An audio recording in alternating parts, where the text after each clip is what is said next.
in the secondary schools. We have only 5 out of the 17. But the 5 we have, we appreciate because they are in very good condition, except Butebo, which is the first school, which is in a bad condition. The rest are good. In terms of higher education, Your Excellency, we want to appreciate giving us a branch of Sitema University in Butebo. The science campus, and Your Excellency, that one comes very close because I'm Minister for Science.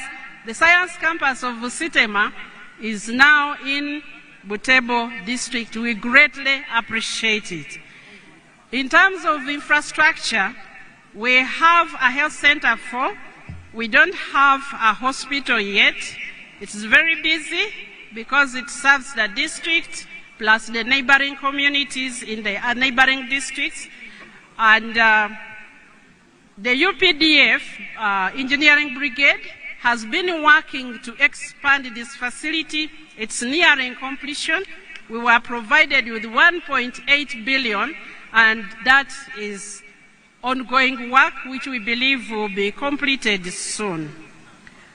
Your Excellency, in terms of the socio-economic empowerment, Butebo has performed extremely well in PDM. We have received 18.7 billion, and we have 18,569 beneficiaries from this money. The people behind me are very, very happy. Actually, when I was working here, moving among them in the communities, especially the women, they used to say, for us, Museveni does not need to come and campaign because they are extremely happy. They have put this money to use, and when you move around that district, you visibly see an increase in livestock, especially. In terms of Myoga, we have 996.55 million, which has been distributed very well to the people. We had a bit of challenges at the beginning, but it has been sorted out. All the other livelihood programs, youth livelihood, women empowerment, PWDs and elderly are doing well in the district. In terms of human capital, Your Excellency, I have been requested by the people from the district who have some serious positions in the government to appreciate you for creating an environment where we can equitably access these jobs. I have, of course, yes, truly, Monica Musenero, we greatly appreciate you for appointing me Cabinet Minister. And we have several other individuals. Madame Doka Sokalanyi is PS in the Ministry of Lands. We greatly appreciate.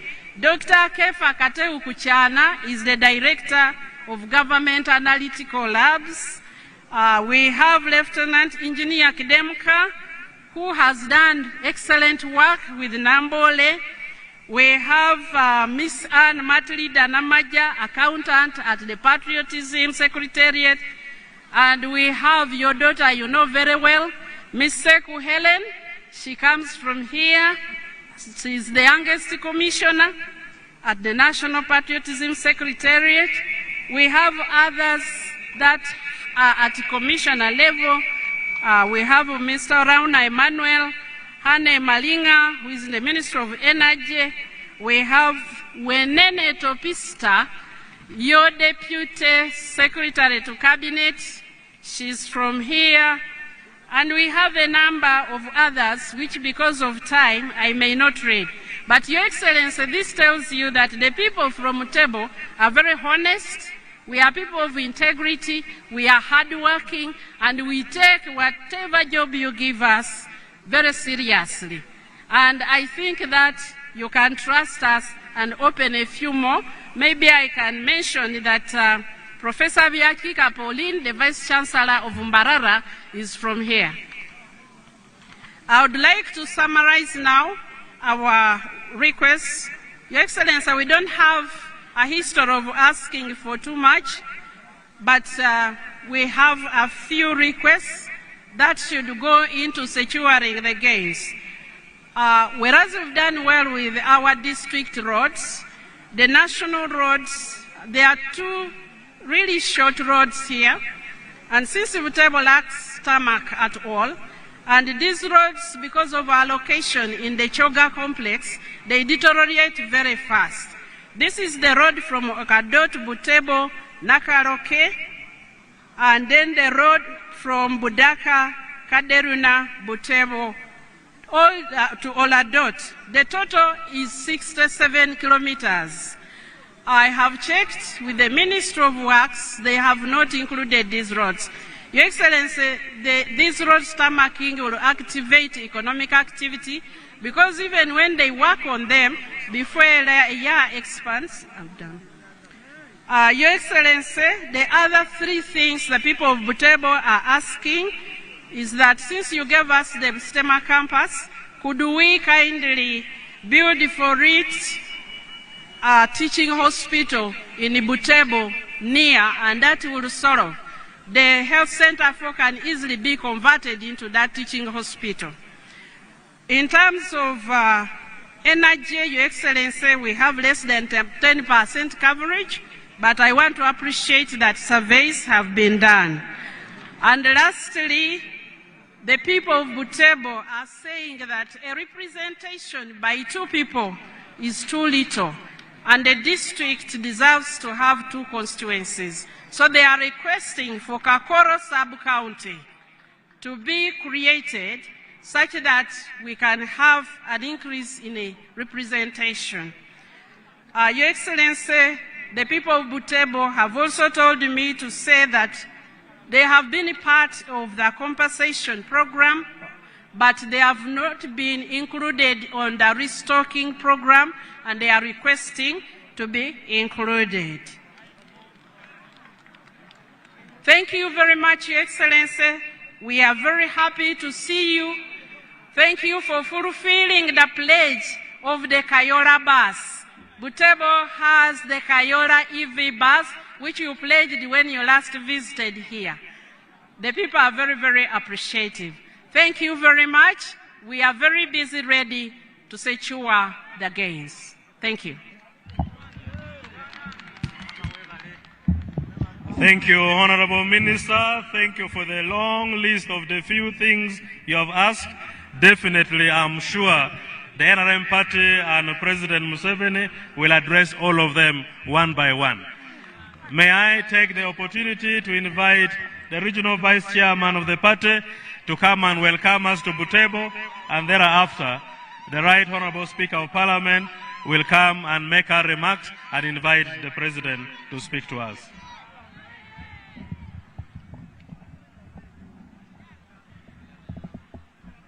Your Excellency, welcome to Butebo. Because of time, allow me to stand on the protocol already established. These people have been waiting for you and excited to hear you share the manifesto with them.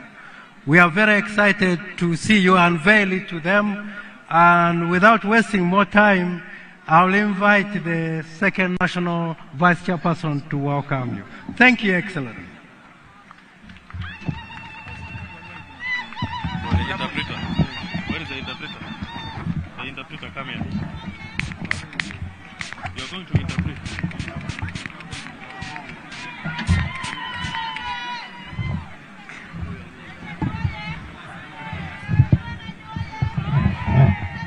NRM oye! NRM oye! Mamcha besi yalamasi. Utodexpress ngai yalama. Ikarechisi. Ike utamenderana kuju. Ike uteskera menderana kuju. NRM oye! NRM oye! President Museveni oye! President Museveni oye! Butebo oye! Oye! Itunga lo Butebo. Abantu be Butebo. Yalama so esaijawuni so noinoi. Mwebale ino outwaniriza anu ino. Yalama mina President Museveni. Mwebale okutaka President Museveni. Yalama amina NRM. Mwebale okutaka NRM. Eli di yalama so esa ijao ni so noinoi kwangin. Mwebale bebali indo okutwaniriza tuti.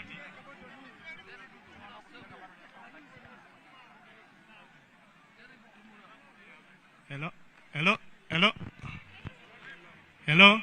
Aha. Itunga lo Butebo. Abantu be Butebo. Akorebele ngesi aisi alabinkine president anwaija kinese district. Alikutaka okwebali o president outwa a district. Nara amame district lo Obutebo. District ye Butebo ebeulao.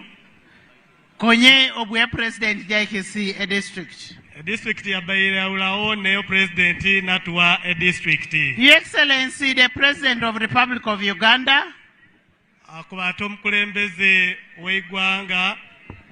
And also the flag bearer of the mighty party. Atenga ni akwatire bendera yekibina ekitake We want to chenare. welcome you to Butebo district. Tutakumwaniriza district ye Butebo. Butebo is just 5 kilometers away from Bukedea here. Butebo gire kilomita 5 jonkani okuzwe Bukedea. We also want to thank you for giving Butebo a district. Ate alikumwebalya olwokuwa Butebo district. And we believe that now that you gave them a district, we shall have a Tamaka road in Butebo here. Aikiriria anti ngo yatuwaire district era twafuna oluguudo lwa kolansi omu Butewanu. Your Excellency, we want to thank you for the bridge that was constructed between Kachuru of Butebo and Kachuru of Bukedea. Ata kwebalya o president olwolutindo olwa jibakolereku olugaite Kachuru ne Butebo ne Bukedea. And then Katekwan of Butebo and Katekwan of Bukedea. Noyo egaite Katekwana e Butebo ne Katekwana e Bukedea. That's why you fly just cross to Butebo and vice versa. Chevo yagiri abantu Bukedea nga basala mu bayize Butebo atabe Butebo nanga basala mu baba e Bukedea. But most importantly, we want to thank you for the peace that you brought to this place. Without the peace that you brought here, we will not be here and will not be enjoying all the gains that we have. And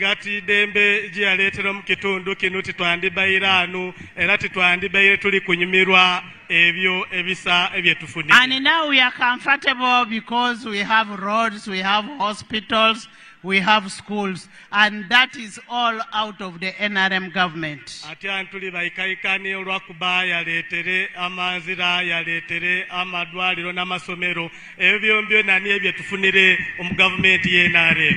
we want to thank you for thinking ahead by making sure that the community has money in the economy through bringing the PDM.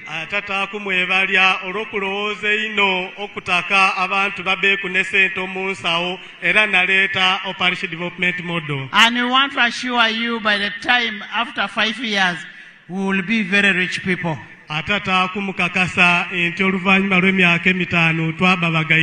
Because you've taught us to be rich. We will not go by the leaders who are saying they want a protest vote. We are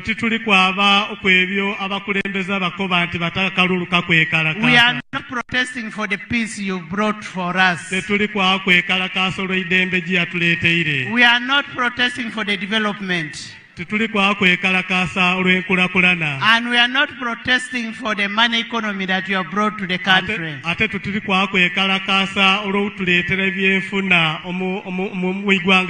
Itunga lo Butebo. Abantu be Butebo. Upupetesi. Mumulira. Itunga ngunu lo epontos lo umbrella ngunu. Abantu mbona walina umbrella. Akotengesa choichi. Mwegendereze. Era inguni tunga lo eba kase bongono kinosi kilio koke di kilio. Ichamuto sesineni. Ichamuto sesineni. Eba ka ebo duko ine kilo kidikere kilo kidichamuto sesi. Bale ba ibulebo duko kine kilo kidikere abero mere. Papa kisi Museveni akanaro bwisaininga. Museveni engalo jamani. Ai abangantu kangini. Mukubireke engalo jamani. Mama niko tauri. Merikoto nauri. Nari koto nauri oduko ino sekilo krikera bero. Embo botake niki okubyala olina okubanaki n'omusaiza oba n'omukali. N'omuntu titosa umbrella se bakasi ngune babongo no kinosoni boniki. Ichamuto sesi. Ate taba leta umbrella ko ambutu beniki swekani. Epo tune irenyasi. Butenge basaiza kubasaiza kisoboka. Epo tune irenyasi kapere nyarere satana. Etuno kubamkali na kyomoto omusaiza okumuzaiza tinko. Eba paksperone deka kanano wa Museveni. Eba paksedeka kan. Engalo. Eba paksedeka kanano wa Museveni. Naro gwimi kabanganu tungina bunerene. Abantu abo batao kulete niki ousiruano. You don't know how to translate. Ateso. I want to thank you so much. Atao to evalia ino. And I want to tell you the God-sent president that we have is President Museveni. Because he refused that stupidity of saying a man should get married to a man. Whereas other people, other candidates were supporting it. And I want you to continue praying for our president. Your Excellency, we will continue praying for you. We love you, and this country, you will lead this country forever.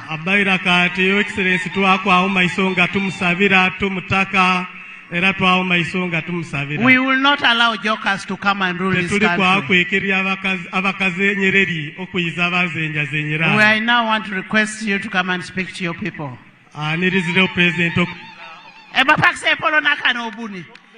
NRM oye! NRM oye! Onyo utukera iboyo. NRM oye! Museveni oye! Butebo oye! Ikariete besida okwe. Ikariete besida. Itete seroke polo neko gongu. Aha!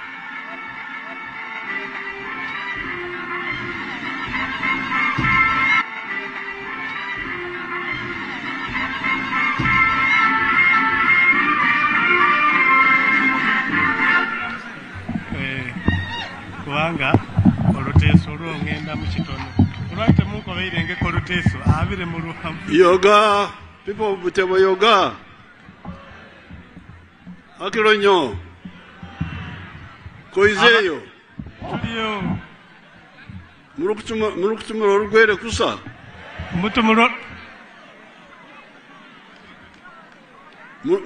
murukutumura olunyankole lw'Ebutebo Bomole kutumula olunyakole lw'Ebutebo ne muruito olugwere musugire mu lugwere bye mutumura byona mbimaite mbebe tutumula byombe na bimaite temusobola kungeya mbutemusobola kumugeya kadi. The second vice chairperson of NRM and the Speaker of Parliament abaira alikusima n'okuwekitiibwa o vice chairperson owokubiri o NRM ate nga niyo speaker we parliament.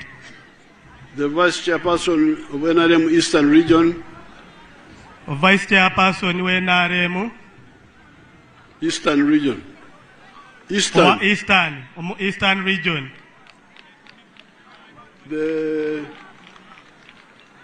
The Secretary General. The Secretary General NRM. All the other leaders. N'abakulembeze abandi bombona. N'abantu bona abali hanu. N'abantu sweswena otuli hanu. I am here with the other leaders of NRM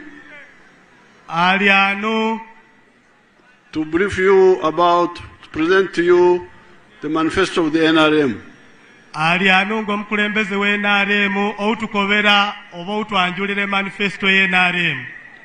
The first manifesto of NRM 2026-2031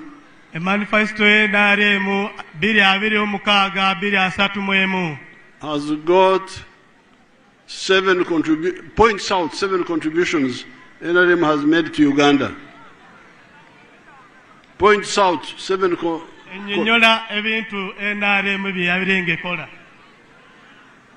point south 7 contributions NRM has contributed to Uganda. Today, I'll speak only about 4.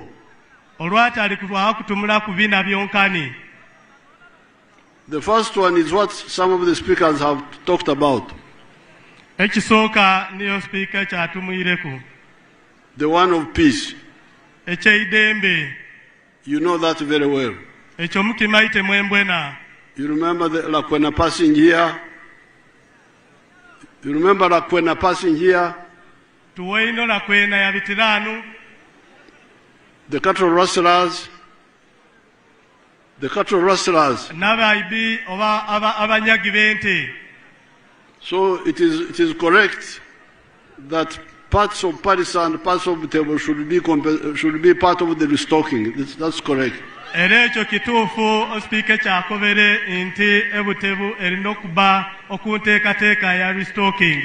Because they were affected definitely by the cattle rustling.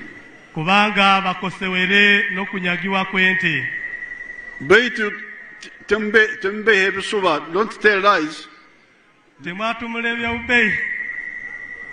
Just say, I'm not sure whether all the sub-counties were involved or some.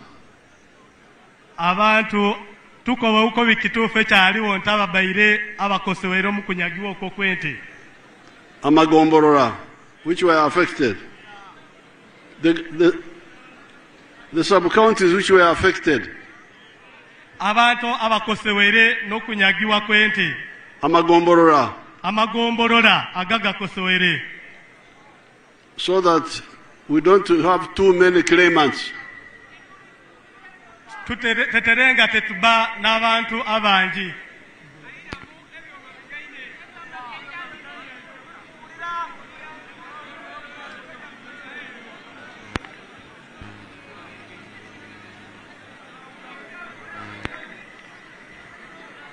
So that is the first contribution piece.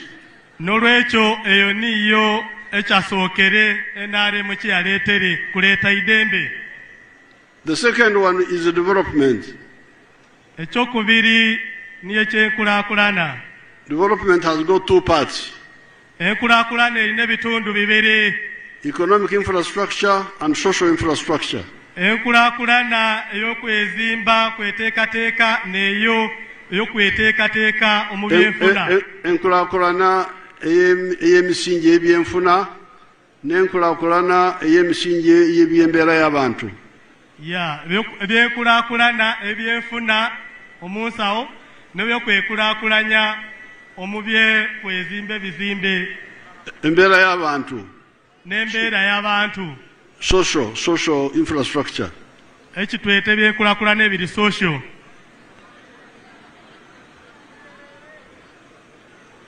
Now on the economic infrastructure,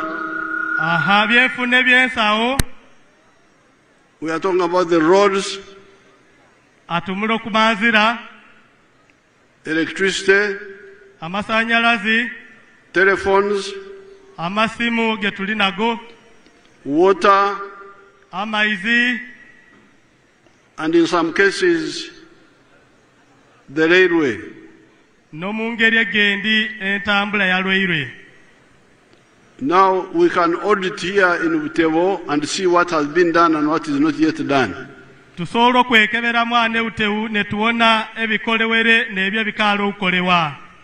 electricity is already here. The telephones, you have the telephones, all of you. I was looking at the water.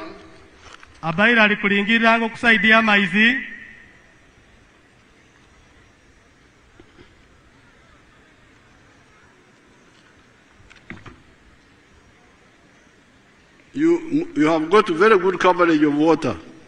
Muli n'amaizi geera omukubagabanyaamu ebitundutundu. The safe water. Amaizi amasa. Amayonjo. Amayonjo ag'okunywa. You have got 268 villages. Tuli n'ebitundu ebyalo bitaano. Ebyalo bitaano. 268. 268. Bibiri nkaaga umunana. Ebyalo. Out of those 233 ebitundu bibiri asatu mu satu have got safe water. Biri n'amaizi amayonjo. This is 87%. This is 87%. Ebyo biri ku 60 ebitundu nkaaga mu satu. Kinana musanvu. Kinana musanvu ku 10. The villages without safe water are 35. Amaizi ebyalo bikali okufuna amaizi amasa. They are 35. Biri asatu mutaano. 13%. Ebiteeka ebitundutundu 13. So now, according to the plan here, okusinzirira ku ekyo enteekateeka eriwo, I can see they are planning to expand Petete and Nasulete piped water systems. Bali kuteekateeka okugaziya Epetete ne Nasuleta nga bateekawo amaizi agetaapu. Then construct Manyowe solar powered irrigation scheme. Bateekateeka okuteeka solar power Manyowe. Eyokumwagirira okufukirira amazzi. Irrigation. Obisobola okutandika otuwa amaizi getukozesa obyokulima. There is feasibility study for Kabelai surface water reservoir, Kanginima and Kabelai sub-counties. Waliyo okunoonya ebyokwakolewezere omu Kabelai okutandika okunoonya engeri y'amaizi ejegali amangi. Design and engineering studies for Akisim Earth Dam and Akisim medium scale irrigation. Nga bateekateeka okuteeka edaamu Akisimi na okulima okufuuyirira ebya irrigation era omu Akisimi. So that is on the side. Now the issue of the road, I didn't know that Butebo did not have any tarmac road. Okusonga yenzira abaire tamaite teuteu eula okolansi. I was thinking that the road to the one which goes from Parisa crosses. Yalaloza tenzire edezwe Parisa okubita kwa Kamonkoli was passing here. Yalaloza tebitayanu teu. But now you are saying it doesn't pass here. Ne bali kumukoba nti tebitanu. So the one you are Museveni talked about, we are going to start studying it now. Eyo omusenere gyatumuyireku bali kwa kutandika ujetegereza.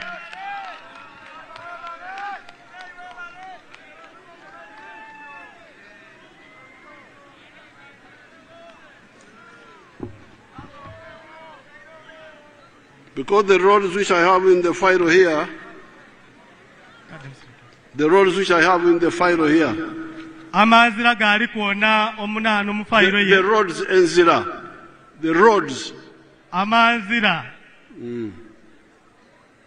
There is Nabukaya, Nambola, Namatsimeri, Sahana, and Kamitsaru Bridge on Kufu. These are on the other side. This is in Bugiso, I think. In Butareja, maybe. Abaira alikulingira mazira agali omu kuandiko oko agakolewereweku.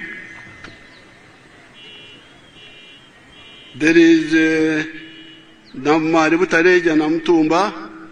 Waliyo enzira ebite Naumali Butareja Namutumba. That is already funded. Eyo already bagitekereke sente. There is Tororo Nagongera Busorwe. Waliyo eyo ya Tororo Nagongera ne Busorwe. There is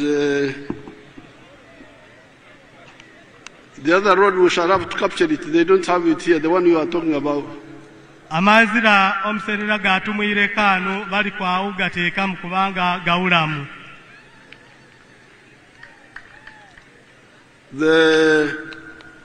But I'm very happy naye musanyufu ino that you are maintaining the Maram roads very well. Enti ddala tuli ukwate sente ejaleeta kusa. Because I landed somewhere in a helicopter. Kubanga ade jagwire omu helicopter. And I came on a very good Maram road up to here. Era izire ng'oluguudo luliko Maram paka anu. And yet in other districts, atenga omu district egindi, they just eat the money. Bali awulye sente. So, abana Butebo njagala kubebalya. Kala bana Butebo twebalya. Temuli bomululu. Nti tetuli ba mululu. Muli bantu basa. Tuli bantu basa.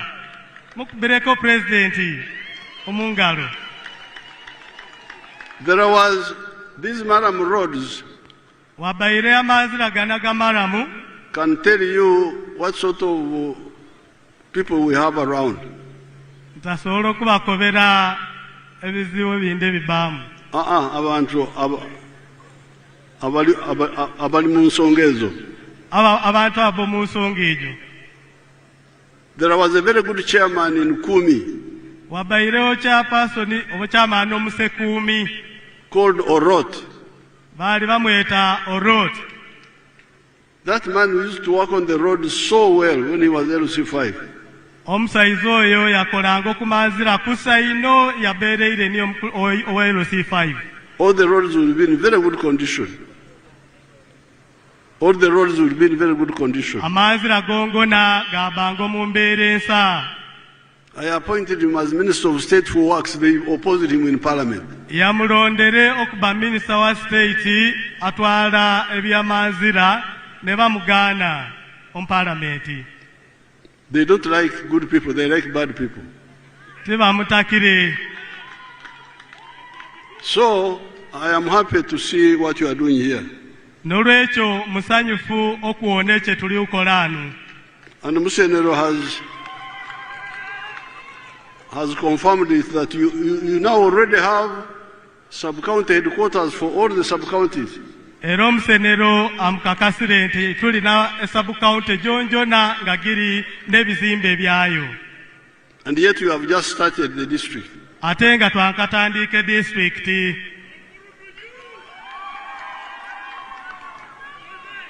So, I will work on your roads. The tarmac road from here, if it is going to Nakaroke,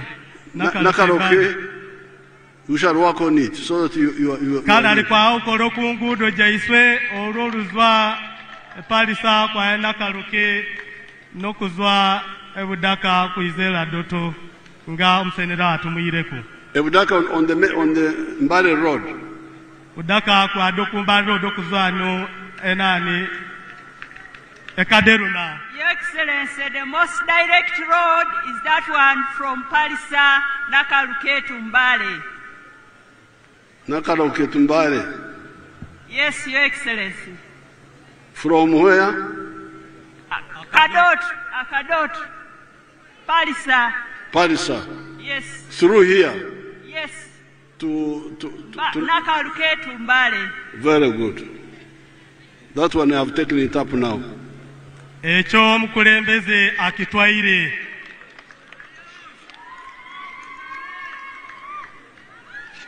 Now, on the social infrastructure, ebikwata okunkulakulana ey'obuntu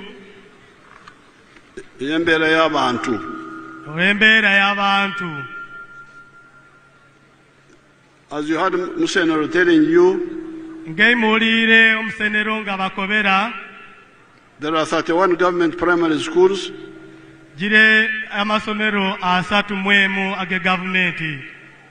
And 5 amataano gaga secondary. 5 government secondary schools for the sub-counties. amataano nga ni aga secondary age gavumenti omu magombolola. Our plan is to have a government primary school per parish. Omunteekateeka yaiswe kuba n'eisomero ya secondary ku Limuluka. And a secondary school per sub-county. Buli gombolola eisomero ya secondary ate buli Muluka okubaamu eisomero eya primary. But where we are now, for me, as somebody who has been around for a long time, ane gye tuli ng'ey'omuntu abaire kuwo okumala ekiseera, I am happy to see that Butebo alone has got 5 government secondary schools. ye already musanyuke kuona nti Butebu yonkani erina amasomero 5 aga secondary ate nga ge gavumenti. Because in 1961, when I went to Ntale, kubanga mu 1961 yewu yabiire Ntale, there were many boys from all parts of Uganda, including Bukedi. abaire abaisuka bangi okuva mu bitundutundu bya Uganda nga ne Bukedi mweri. Especially they were coming from Kachonga. Naddala bazwanga ino Kachonga.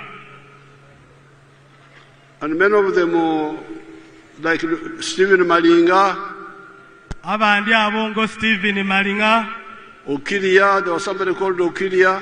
wabaire okubetango Kiria, there was Mujui, wabaire okubetango Mujui, Chigenyi, wabaireyo Kigenyi, Magino, our goalkeeper, wabaireyo Naigino yoniye yali omukwati w'egoolo, and a mathematician. atenga w'ekibalo. They were all from here. Bombona bali bazwa yanu. And the reason was that there were no A-level schools in the whole of northern Uganda and eastern Uganda. Ensonga yabaire nti wabaire wawulayo eisomero esomesyo A-level omu northern n'omu eastern. The only A-level schools for boys were 3, Budo, Kisubi and Ntale. Amasomero ga A-level gabaisuka gabaire masatu gonkani, Ntale, Kisubi ne Budo. For the girls, Namagunga, Nabingo and Gayaza. Abala yabaire Namagunga, Nabingo ne Gayaza. So when I come here and I find that Butebo alone now has got 5 secondary schools. Eyawaizanu naona ate Butebu yonkani osawenu erina amasomero aga secondary 5. And some of them are higher, are A-level. Ate nga gandi gali kuno A-level. How many are? Do you know? Sorry? How many of them are A-level of the 5? Okuma 5 aga gali mabiri. That's Butebo Senior Secondary School and Kabwangasi. Very good. Kabwangasi, that's an old school. It was an old institution. Yes. So I am happy to see that Butebo, which is a very small part of the old Bukedi, already has 5. Iye musanyuki okuoneka nte Butebo entonweti omu Bukedi already erina 5. So we have got a lot of work to do, but where we are, we say, Yarama Edeke. Amaita ati tuli n'omulimu munene gw'okukola naye ane gye tuli kaisi tusaana okuba nti weebale Kibumba. Kibumba weebale. Kibumba weebale. Now on the health issues, ebikwata ku byobulamu. I can see the health centers here. Awo nako amadwaliro awo.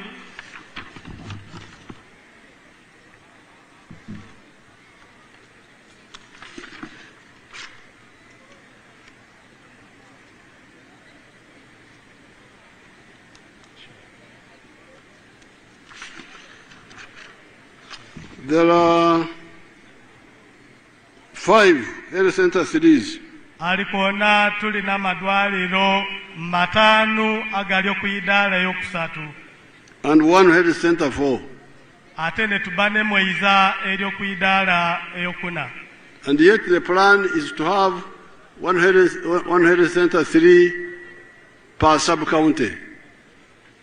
Iye empulani kiri tulina okuba n'amadwaliro agali okuyidala yokusatu buli gombolola.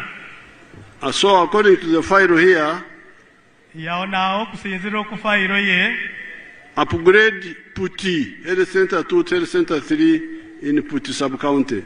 Naona ku upgradinga Puti eidwaliro okuyidala yokubiri ogiteeka okuyidala yokusatu.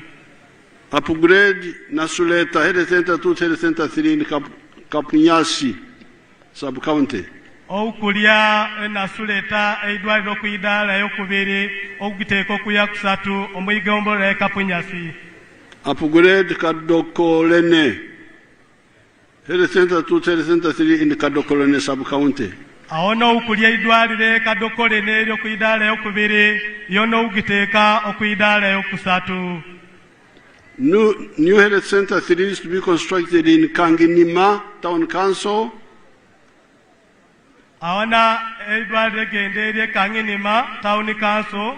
Patete Town Council. Petete Town Council. Butebo. Butebo. Maizimasa. Maizimasa. Kakoro. Kakoro. Kanginima. Kanginima. Koberai. Kaberai. And Kabwangasi sub-counties. Ne Kabwangasi amagombolola. So, these are the 2 parts of the development. There are 2 parts of the development. Aha, the one ngeri is economic infrastructure. Omusingi gw'ebyenfuna.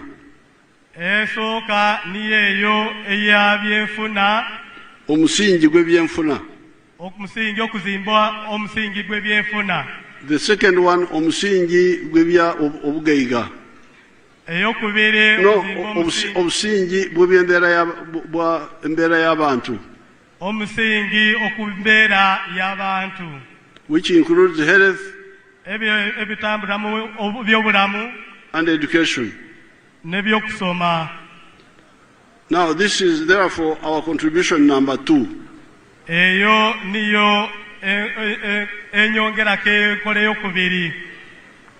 Number 3 is something many people forget. It's something many people forget.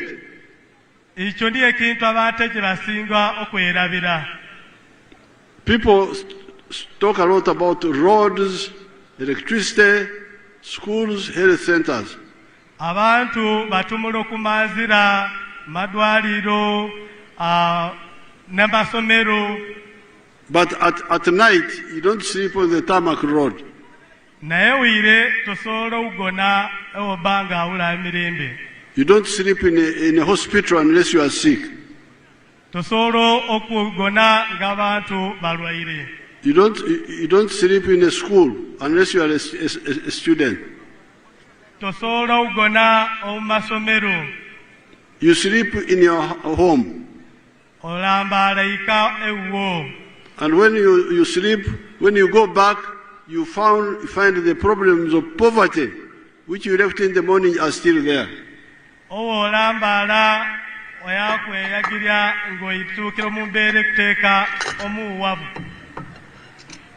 And the problems Tete oyagirya obwavu obukuliku.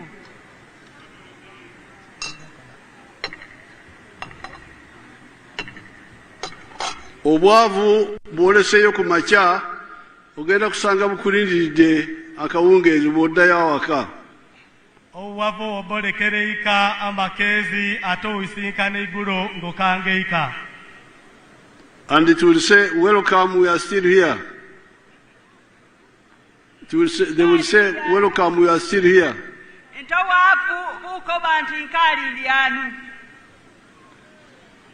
Nti sukali teriwo.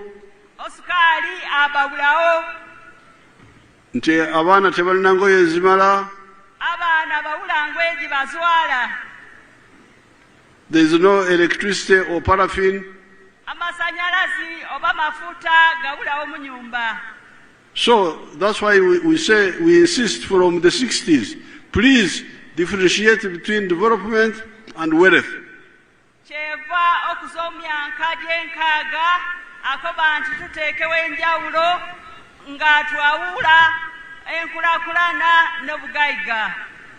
The bugaiga is personal. A person or a family or a company.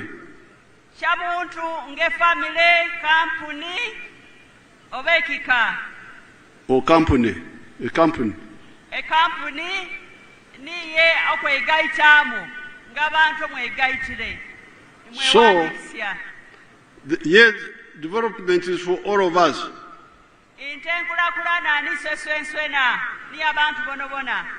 You can therefore have enkulakulana, but also have poverty.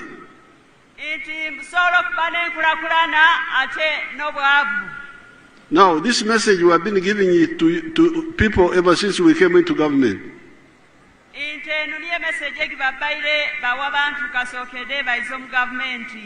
Some have listened.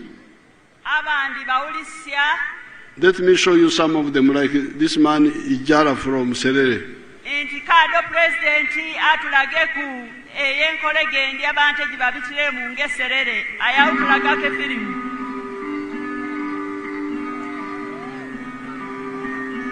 Hello, my name is Zuku. I'm the proprietor of the farm, which is located in Serere, in a place called Kafusi, where we are. And in Teipa we have dairy, poultry, and we also make laundry basket. But we also have the value addition aspect of the farm, where we produce yogurt and package for the market. This project started 11 years ago after an inspiration from His Excellency, the President of Uganda, when he had come here and teach people about the program. We were working in Soroti, and that time I was working as a supervisor. Really, I was doing that the master business in Soroti. So when I had this, when I had it was around, I crossed to go and meet this story. And he was talking about the Kamoto, how to improve household income. So when I came back, I was fired because I remained there and the guy said, you go and give those words that you had. But I had already this land, 2.5 acres, but I also had local chicken here. But after hearing that, I got inspired to put more effort on raising this chicken. So I raised the chicken, I had to feed about 100 of them. Then I got a small incubator. That was around 6 4 eggs. So I used that incubator to multiply my local chicken farm. Eventually I was having 1,500 local chicken around. I was very famous for local chicken. So my local chicken was not answering my daily needs. So I decided to translate it to layers. In the Ipa farm we have 10,000 layers, which give me about 310 trays per day. And each tray goes at a price of 10,500. So after the 3 million, about 3 million shillings a day from the eggs that we get, Of course, it varies depending on the cost of the feeding, but at least a half goes to management, a half goes to our pocket as safer. So, after selling the layers, that money, I invested it elsewhere.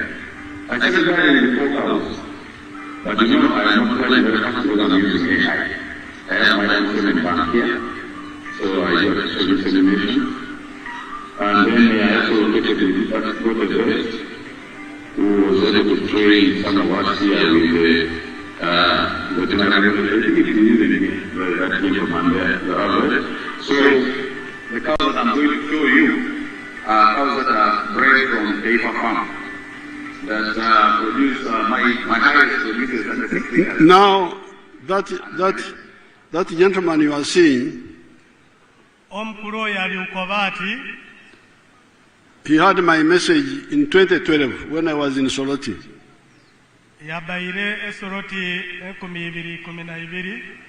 And heard my message.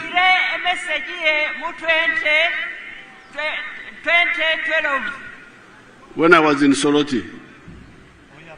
When I was in Soroti. And he had been a taxi driver.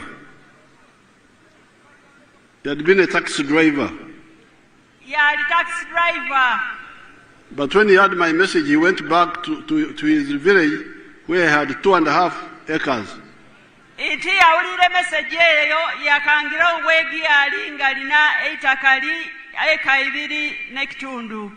And started poultry. By the time I visited him, when I took that video, he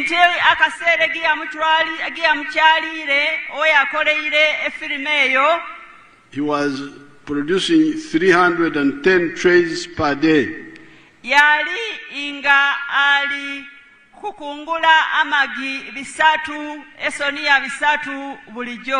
Trays. Sonia bisatu ejamagi bulijo. Sonia, yeah, that's right. Sonia. Trays omulugwere tweta Sonia obadazini. Very good. And this one was giving him 3 million shillings per day.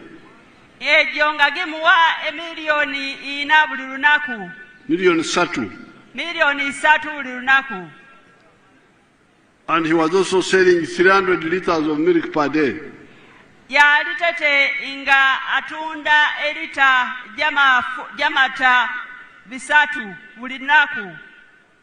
Now, when I was there recently during this campaign, he told me he has moved now and he's earning 6.8 million shillings per day.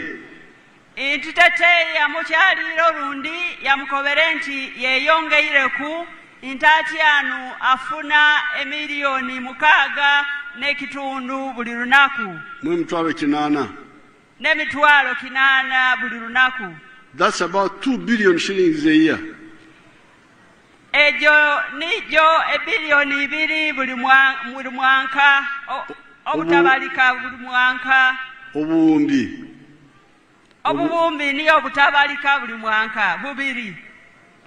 So people can get out of poverty. When I was here, I visited a lady called Nabutono. I don't know whether they have Nabutono here. She's the one in this area. Can't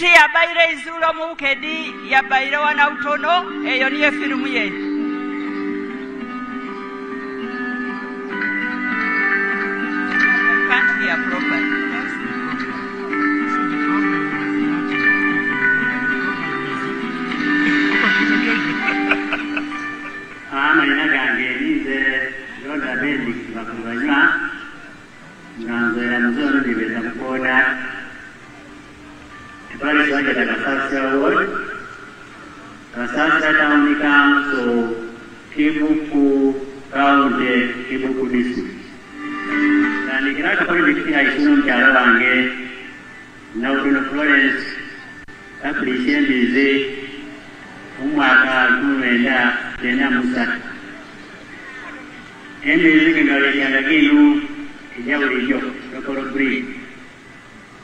Tugirishe Bolambola,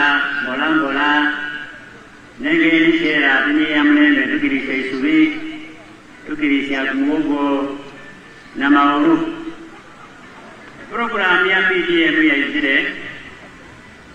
Akatiao, Baina Radiva, other external field extension workers. Ganu Mamabora. Yaramuranga, and a project that came in the magazine, the project came to the magazine. Umbaiseo, Mukunake busy, Yamlende. And I said, the Japanese Modom Banka.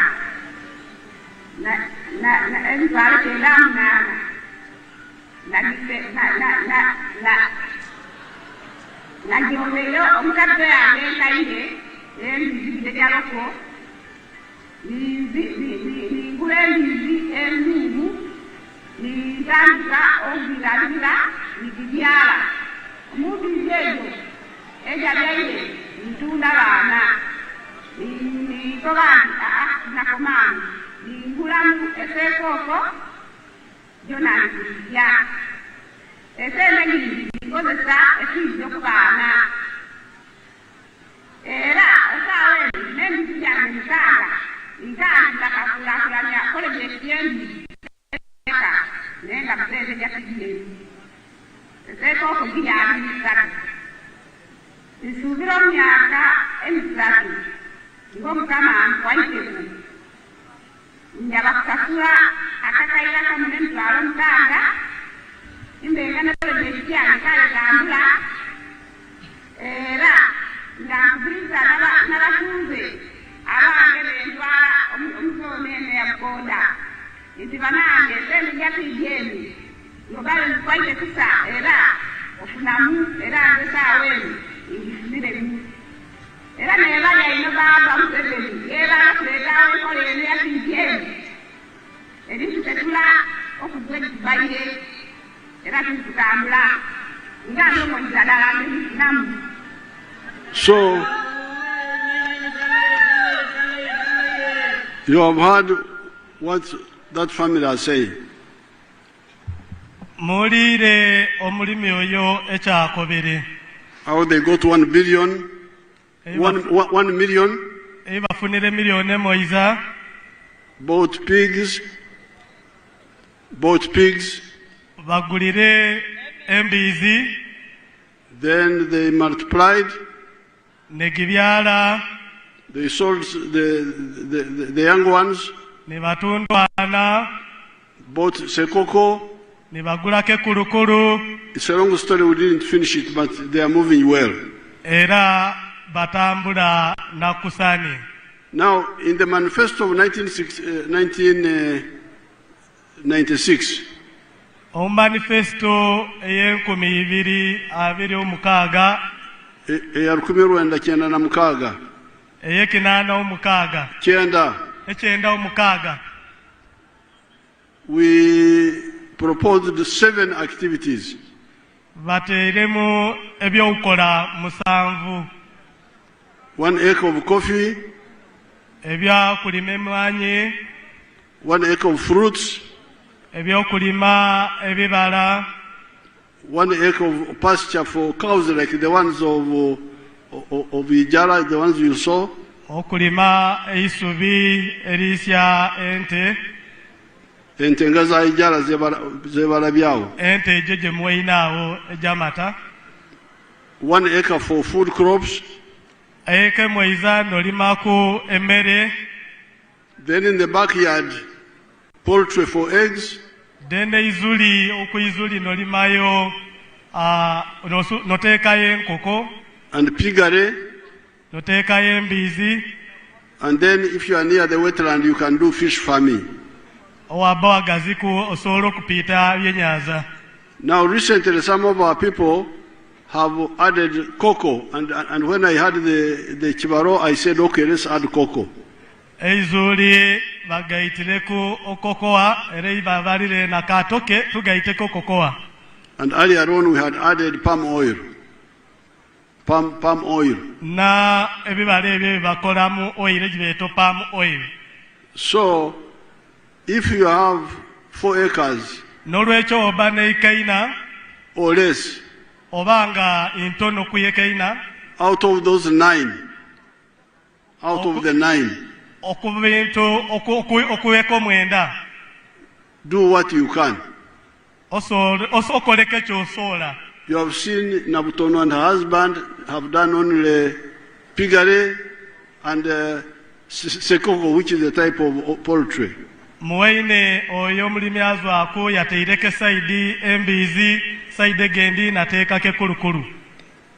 Then Ijara, it is dairy and poultry for eggs. Odogonde gye twalina eserere yakolere okupiita ente gy'amata esaidi napiita nkoko. I can show you somebody in Abim, very far. That means that man of Abim. Asobola okubalagako omuntu gondi eya Abim eyaleeyo. The one of fruits. Oyo alima ebibala.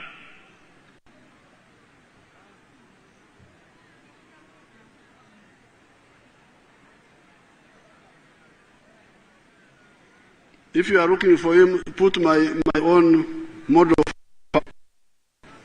If you are still looking for the other one. Ah, that's the one. Asombuni oyo.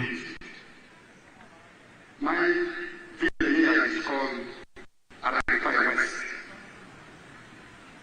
Arikuronda Parish, a book, town council, a building district in Karamoja. The mango trees you are seeing here were given to me by the President through Operation Wealth Creation. I received 200 mango seedlings, and I planted all, and they are all doing well. Apart from this area, I got money from PDM last year. I got 880,000. And I used 800,000 for buying 10 goats. And the goats are there. They have multiplied. They are now 16. Part of the money of PDM I used for buying cassava stems. Through that money, I've managed to plant 2 acres of cassava. They are now doing well. The first acre I intend to harvest next year in January. Then for the mangoes, you are seeing, I started harvesting last year in 2023. The first harvest, I got 6 million. That was in June.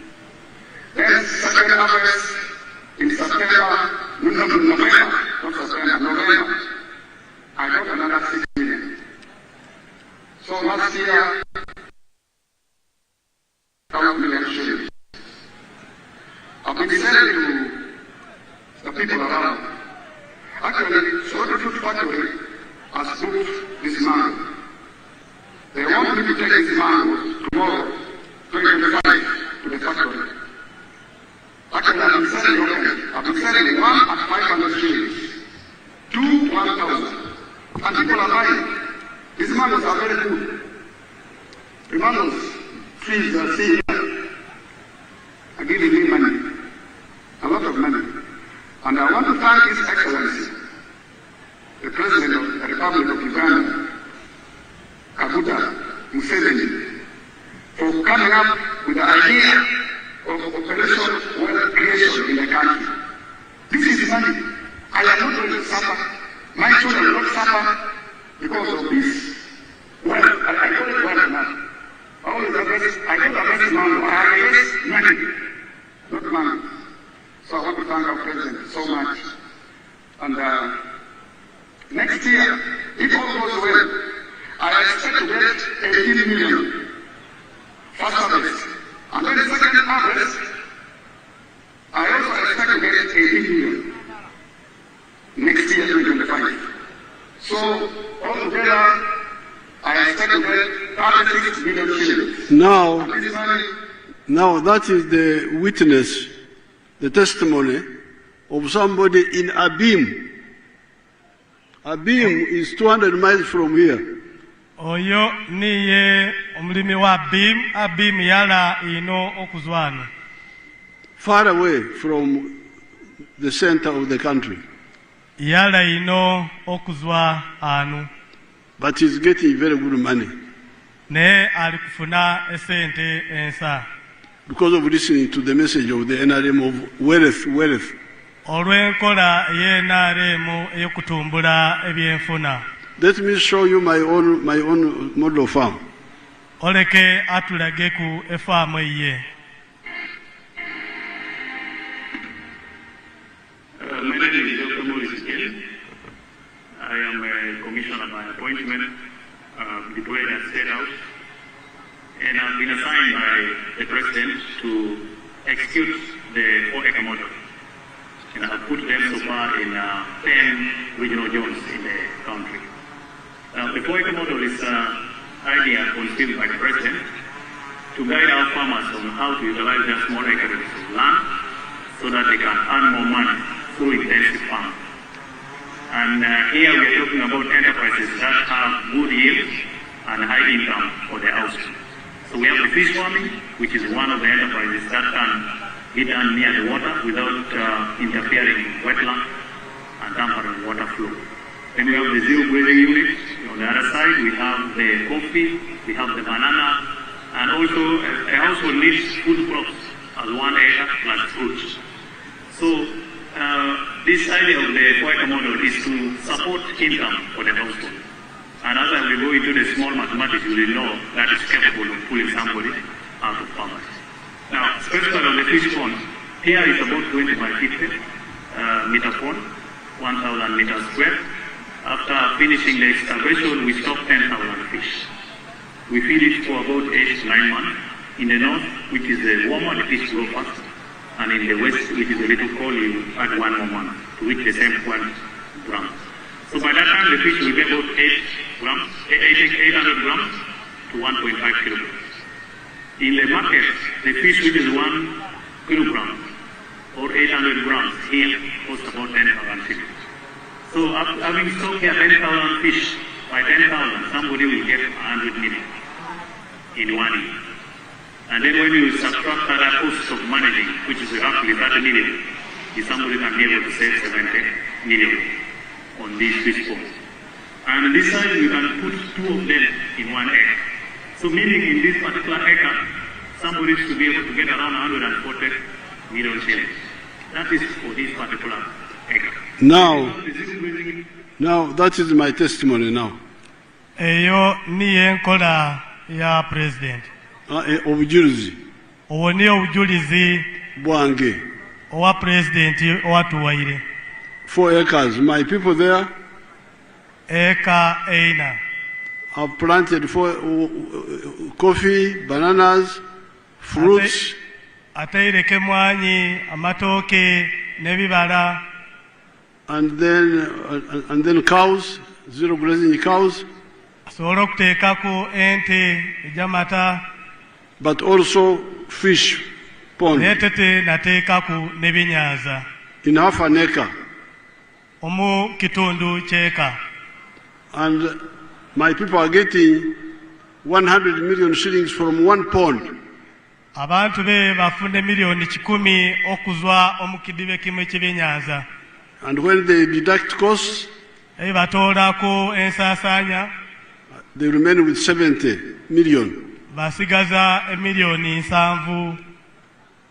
In half an acre. So if they do in the other half, they will remain with 140 million from fish net, from fish alone.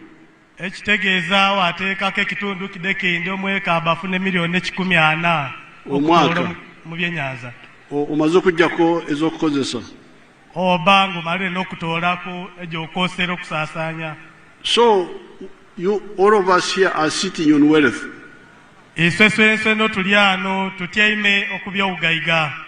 this is point number 3 in the NRM effort for Uganda. Eyo niye namba eyokusatu omani NRM egeteka omubana Uganda. The first one is peace. Ekisokere mirembe. Second, development. Ekyokubiri nkulakulana. And third, obugaiga wealth, abar. Ekyokusatu ukola ebyobugaiga. Let's end with jobs. Where do jobs come from? Let's end with jobs. Omoni omuzwa okutonda emirimu. Let us end with jobs. Katukomenkereze n'emirimu. Where do jobs come from? Emirimu gizwa yayina. Let's get one example. Byamukama of Kakumiro. Welcome to Kamai Demonstration Farm. My name is Fred Byamukama.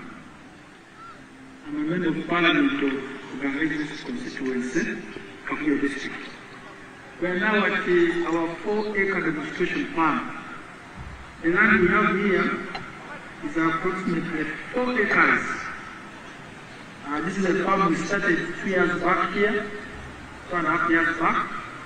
And on this farm, we have half acre of pineapple and 6 cows for zero grazing. We have poultry, about 25,000 birds, but only 11,000 are giving us eggs. And we have 1 acre of grass. We have piggery, those are very many. And 1 acre of coffee mixed with banana. Where we are, this is the Kweka Bottle Farm. I did this activity to teach my daughters, lead by example, so that my daughters can learn what measure the president tells the public. This is an initiative I learned from the president sometime back when he sent me to learn Kaumu, Kisozi. I copied what I copied, this is what I came up with. And you see as we move on that side, this side, that's my 4-acre model farm. The house as well. Don't sleep here, but people will sleep here, the house as well is seated on this 4-acre model farm. When you look at poultry, out of the 25,000 birds, it's only 11,000 giving me eggs.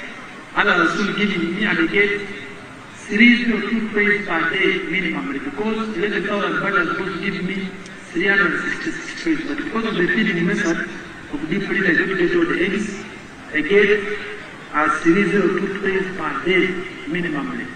Then I sell in a month, you can get a net profit of 55 million. Because you get 180 million, but you can't pay all that. You have to buy things, pay workers, pay electricity. The minimum is 55 million net pay. When you get the cows per month, these are cows. Each cow minimum gives you 20 liters. So when you get 20 times 6, that's 120 liters per day. 120 liters per day, for us a liter here is 2,000, because we sell each cup at 1,000. So you get 2,000 times 120, you get 24,000 per day. So 24,000 per day multiply, you get about 7.6 million per month. But 7.6 million per month is around 7. You have the 220 workers, sometimes even the drug for spraying. When you stop grazing, you spray or fix and other things. At the end of the day, you remain with a net profit of 6 million from the cows for zero grazing. So this is our grass. Here, 1 acre of grass. This 1 acre is enough feeding our 6 cows. And our cows are feeding well. This grass we have. We get like the upper deck of pineapple per harvest. We get about 4.5 million and harvest twice a year. You will see, even as now, those who take an harvest from a friend's take. When you look at the piggery, in a month, I can get about between 150 and 180 piggeries. But those are I give to my neighbors prayer. When you look at coffee, we normally harvest 12 million. We normally harvest 12 million for 1 acre. Because we're just starting up the harvest. We have the first harvest, and when you get about 12 million, but and the young fertilizer, you get between 18 and 24 million. From 1 acre, coffee alone minus banana.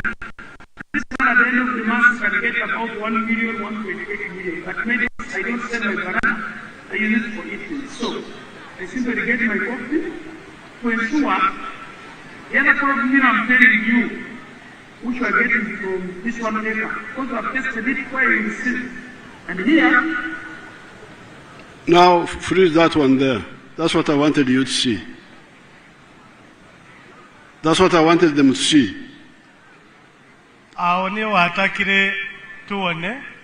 That's what I wanted them to see. Translate. Because we are talking about jobs. Where do jobs come from? Some of the people who confuse our people talk of government jobs.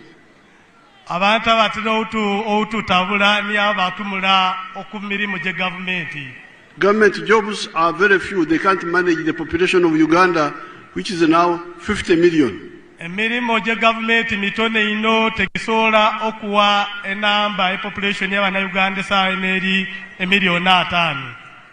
All the jobs of the government are 480,000.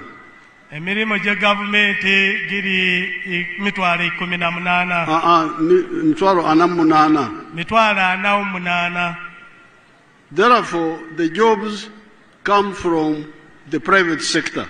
Now,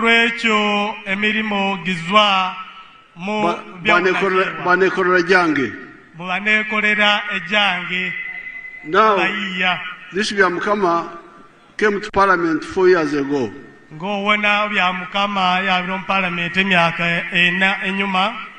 That was his first job. That was his job as a member of Parliament. But his father was an NRM supporter. He brought him to me.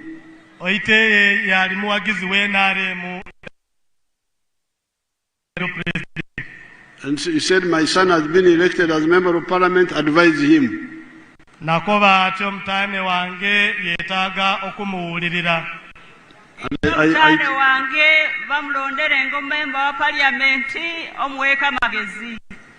I told him what I have been telling Ugandans for the last 40 years.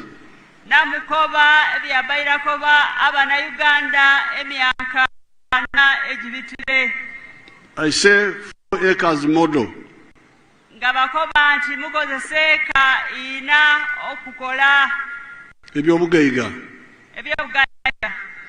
You saw what he did. Fruits.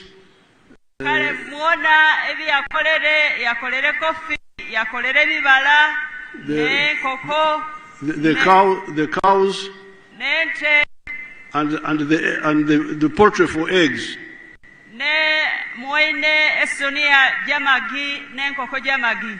And the piggery. And from the eggs alone, he's earning 180 million shillings a month.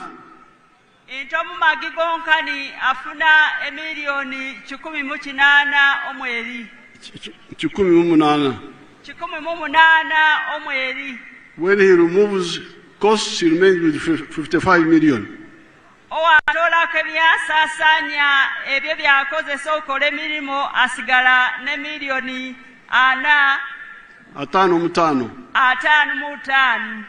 In a year, that is about 700 million.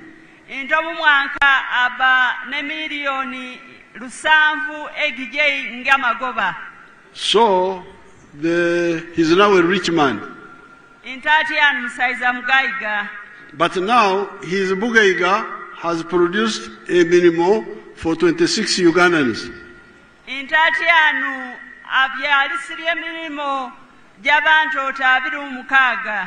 Abana Uganda. Now that is from commercial agriculture.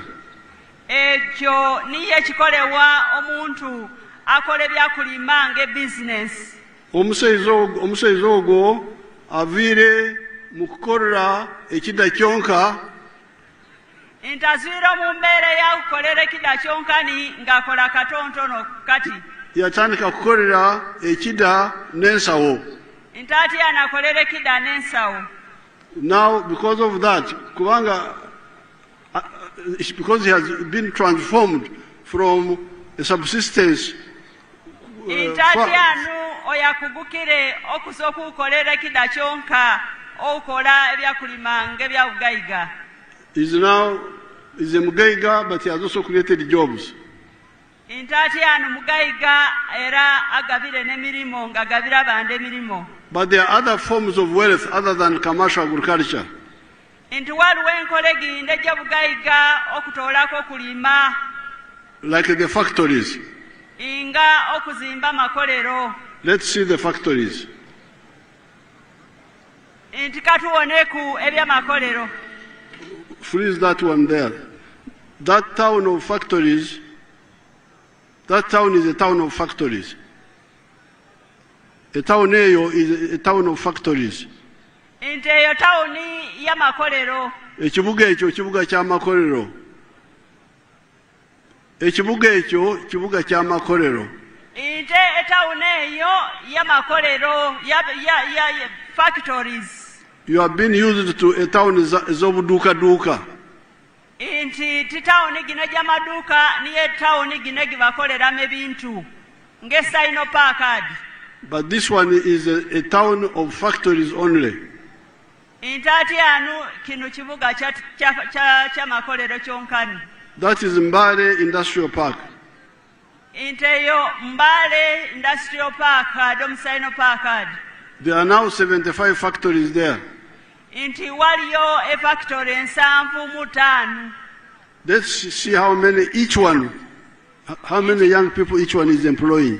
Nti kaba tulage ku factory kyekola. Bus, freeze there. Now see how many young people are working. Abaana bato abakola mu factory egyo. That small area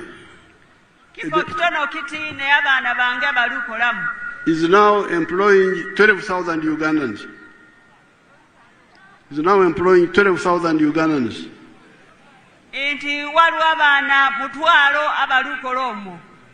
So, therefore, you NRM supporters, these four are part of the contributions of the NRM to Uganda.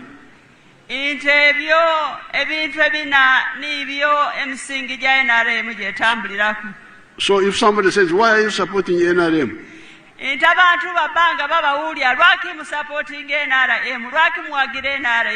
You should say, number one, it has brought peace.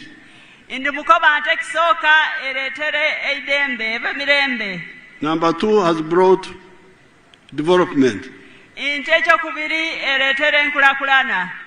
Number three, has shown us how to make wealth.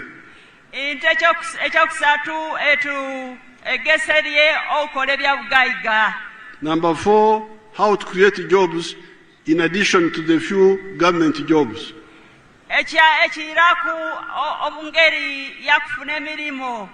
Now the last point I want to make is about free education.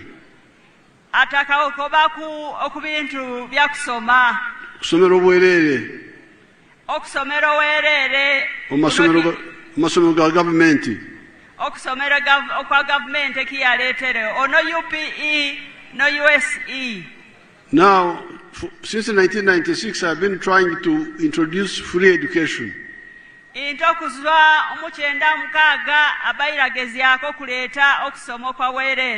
But some people did not understand it. Therefore, I decided to give an example. I introduced free education in skilling hubs.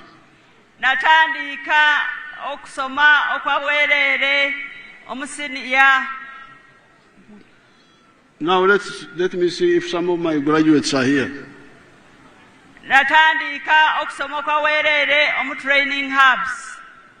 Abana abo bali wano. Abaana babaire abasoma No movie for President Egia take it over Balian. Move fast, move fast. Inti musembere baba oneku. Babo baiza. I want testimonies of just two of you, a boy and a girl. Bataka baba we obujulizi. Omwala no mwisuka mwizanu mutu mulira bananyi. Mutu kobereke bye msomere ebye mweyagaliramu. Why had you left school? What did you train in? What are you doing now? Quickly. Tomorrow umugwere. Bautukoberako olwaki bali balekera okusoma nebye beegere era ne bali kufunamu. Very good. Move. Museveni oye! NRM oye! All the flag bearers oye! The youth oye! Butebo oye! Eka kirori jamu Silvia. Alomu untongo village ala Akisim. Etela Akisim. Etem Kanyum. A district Butebo. Arengo apesena abu kananga sunia 4. Ananga kongo sunia 4 kotika puno mamoto. Nulo seta shoman.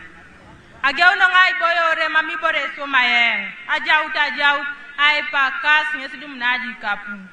Konya kotonga siala making la Polon walk His Excellency the President of the Republic of Uganda.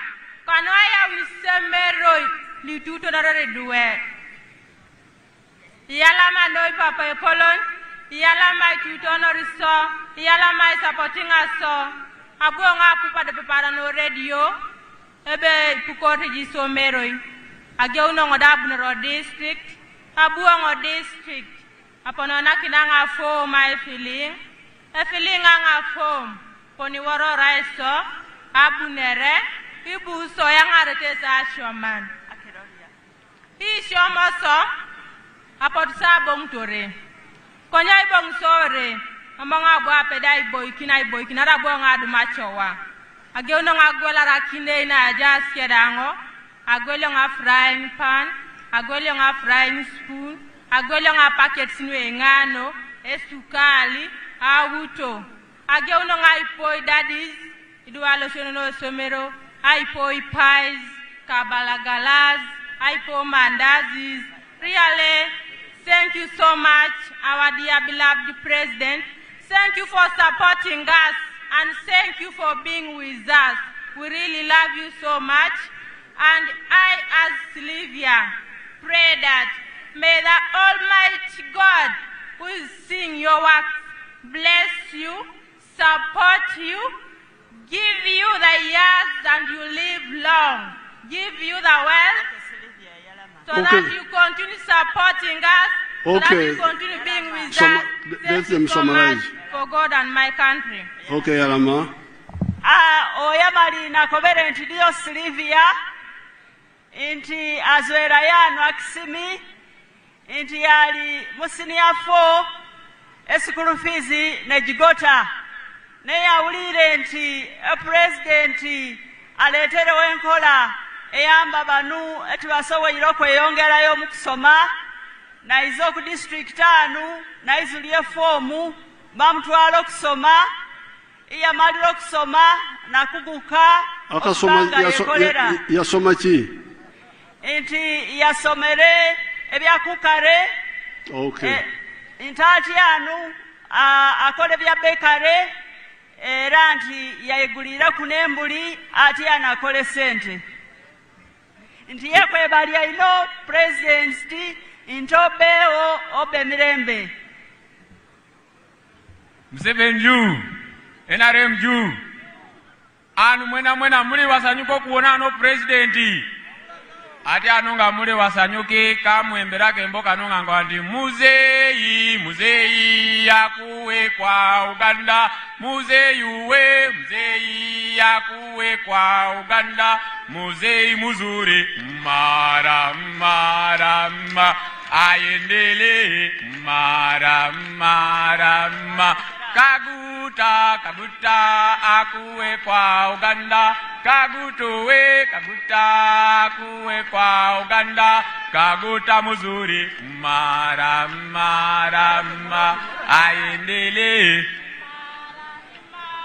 Omarina nize opolota Anthony nganzwera Butebo district Butebo sub county Kashebai parish and Komorototo village omukusokera dala intaka okubakobera nti initiative eno His Excellency Yoweri Kaguta Museveni eji atuwaire injingira muntya inzo kusoma kwa nemere nakomere P7 eyo initiative ewagira owati wasomere owa wasomere iyo ekutaka nalinjirire ika nga nsiraine nga niso ati anu banavuvuka ababomu center ukubaludo kuzenya matatu nimpulira ngo o district councilor waiswe Honorable Onyaru Gabriel ngako wanti mulimu initiative His Excellency ejatekeirewo okututumula abavuvuka abalemereirwe okusoma zena tinatyaime ninsitukiramu ningiza no ku district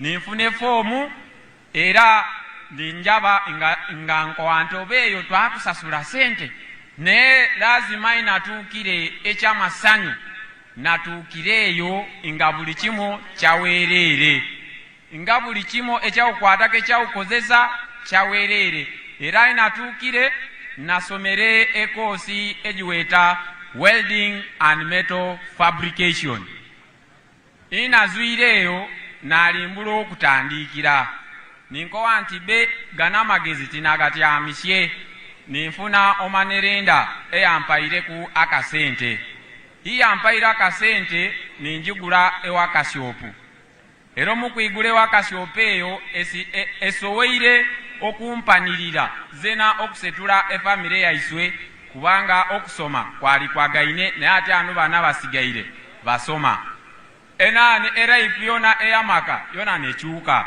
zena ninkowa nti be ate ane skill sigino giyambira amaka geika gaisi entire community iyo njiyambire ntya zena ninkwatayo kuwana alingulire welding machine moiza naka grinder konanga kamo ninkowa nti be zena ndaka intransforming skill sigino ninfuna banange basatu zena jenkola niki agent traininga era abaliyo vega anyerawo His Excellency yatwaira magezi yakobere nti bana tinabalekerere indina okuwona imbasetwire ntya kituufu mbawaira magezi naye batandikire batya era natambula nga buli district tuline sako ngati aniswa n'Obutebu twaigwire sako era okusaka akaunti yaiswe eyo girike milioni 5 nti tutandikire okwo.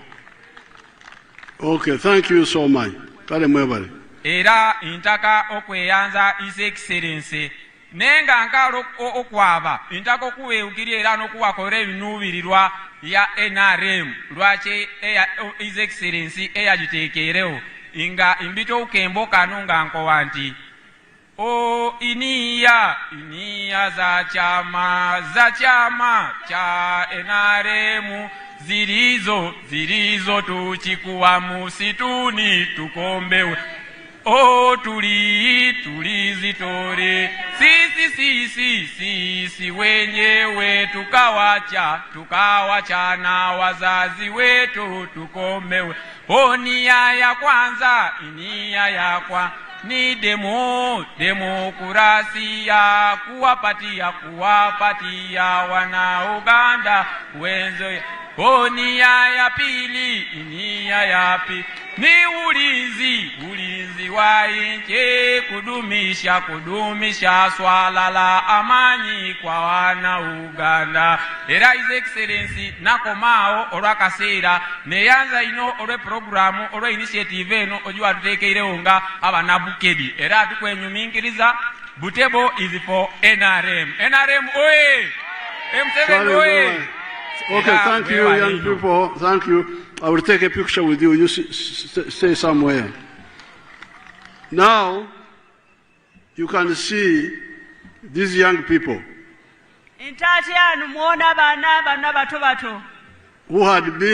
whose lives had been ruined by school fees.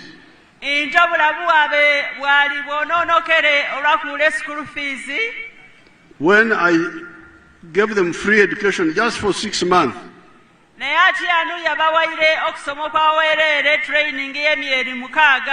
have become new people. See what they are doing there.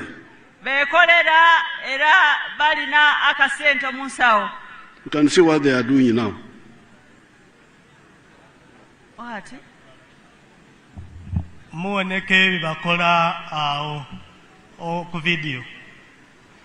Some of those items, Uganda has been importing them from China.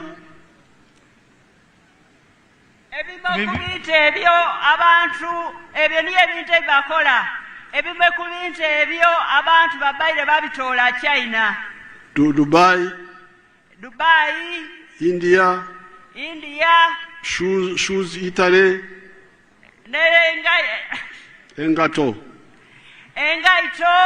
From Italy. Now they are being made here in you can see the hospital beds. They were showing hospital beds there.